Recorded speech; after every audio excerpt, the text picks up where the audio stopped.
இளையகுமாரனுடைய அந்த கதையில நம்ம பார்க்கும் பொழுது அவன் தகப்பனுக்கு வீட்டுக்கு உள்ளதான் இருக்கிறான். தகப்பனுக்கு வீடு எப்படிப்பட்டது? பேரின்பம் நிறைந்த சந்தோஷமும் சமாதானமும் உண்டு பண்ணுகிற ஒரு இடம். அங்கே இருந்துகிட்டு உலகத்தை அவன் எட்டி பார்க்குறான். அவன் என்ன நினைக்கிறான்னா, இந்த உலக சந்தோஷம் நிலையானது, நிரந்தரமானது என்று சொல்லி அவன் உலக சந்தோஷத்தை ஆசைப்பட்டு அவன் தகப்பன் வீட்டில் இருந்து அவனுக்கு வேணும்னு உள்ளதெல்லாம் எடுத்துட்டு உலகத்துக்கு கூட போகிறான். கொஞ்ச நாள் சந்தோஷமாக தான் இருந்தான், எந்த குறையும் இல்லை. ஆனால் அந்த சந்தோஷம் அவனுக்கு நிரந்தரமானதாகவே இல்லை. என்ன நடந்ததுன்னா, அவனுடைய ஃப்ரெண்ட்ஸ்லாம் அவனை விட்டுட்டு போயிட்டாங்க.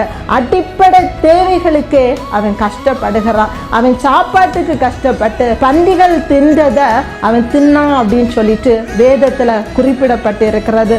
கிறிஸ்துவுக்குள் பிரியமானவர்களே, உலக சந்தோஷம் நிலையானது கிடையாது.